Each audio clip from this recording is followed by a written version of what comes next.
안녕하세요. 푸드 닥터 박찬우 박사입니다.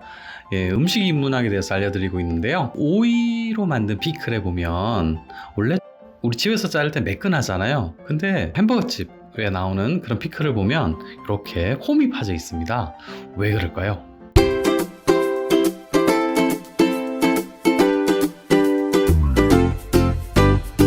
원래는 어떤 미국에 있는 회사가 햄버거 가게에다가 오이 피클을 납품하고 있었는데 드시는 손님들이 자꾸 이게 삐져나온다는 거예요. 그래서 불편하다 이런 얘기를 듣고는 블라식이라는 미국의 오이 피클 회사는 고민을 해본 거죠. 그 직원이 어떻게 하면 좋은 방법이 없을까라고 고민하다가 타이어에 홈이 파져 있으면 아무래도 타이어가 잘 미끄러지지 않잖아요. 그거를 착안을 해서 여기다가 홈을 팠어요.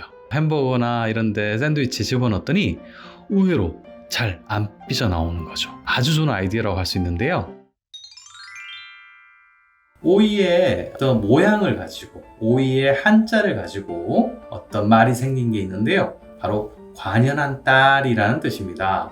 관연한 딸이 무슨 말인가 하면 이 과자가 우리가 그냥 일상적으로 보면 나이가 많은 딸을 관연한 딸이라 그러잖아요. 자기 자식을 좀 낮춰서 부르는 말 같은데 이 과자가 뭐 지나갈 과자, 뭐 과거라고 할 때 뭐 그런 뜻인 줄 알았는데 아니었어요. 과자라는 것은 오이 과자인데요. 이렇게 생긴 모양은 바로 덩굴 아래에 열매가 생긴 형상을 바로 오이 가짜라고 하고요.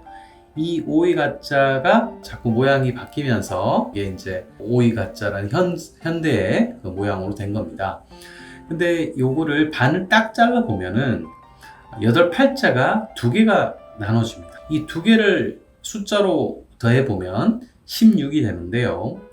여성의 16살은 상당한 의미를 가집니다.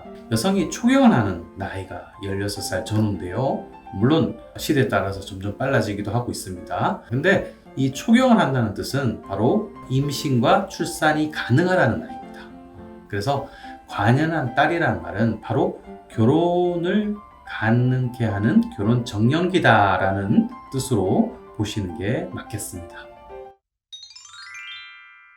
그리고 예전에 조선시대에 문서, 세종실록 지리지와 신증 동국여지 승남에 보면 오이와 관련된 이야기가 전해지는데요. 신라에 채씨라는 사람이 살았는데 마당에 큰 오이가 열려서 그 집 딸이 몰래 그 오이를 먹었더니 덜컥 임신이 된 거예요.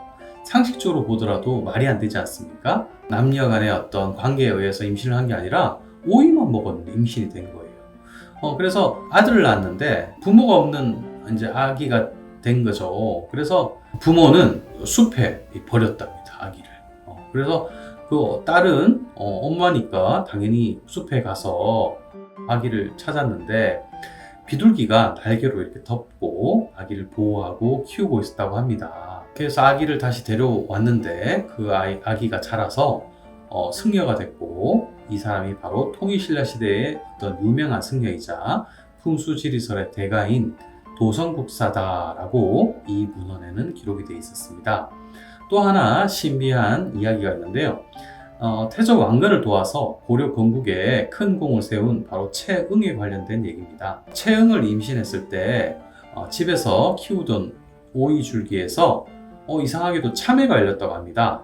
그래서 이 사실을 그 당시에 아주 힘을 많이 가진 궁예라는 승려한테 누군가 얘기를 했더니 불길하다. 그 아이가 태어나면 죽여라. 이렇게 얘기를 했다고 합니다. 하지만 채영의 부모는 당연히 죽이지 않고 몰래 키웠다고 하는데요. 이 사람이 장성해서 고려라는 새로운 나라를 세우면서 바로 왕건을 도와서 고려를 세우는 데 큰 역할을 했습니다. 아주 싱크테크 역할, 그다음 비서실장 같은 역할인 책사 역할을 했고요. 죽어서는 왕과 같은 사당에 모시는 배향공신으로까지 높이 추대가 되었다고 합니다. 두 일화에서 보듯이 오이는 단순한 어떤 식물이 아니라 생명을 잉태하고 출산하는 데 관련된 역할을 하고요. 우리나라의 어떤 이런 설화뿐만 아니라 외국에서도 보면 오이즙이 생리를 잘 나오게 하고 또 비슷한 설화가 외국에도 존재하는 걸 보면 아마도 오이는 시원한 미네랄과 수분을 제공하는 정도에서 끝나는 게 아니라 생식과 관련된 상징성을 가졌다라고 보시면 되겠습니다.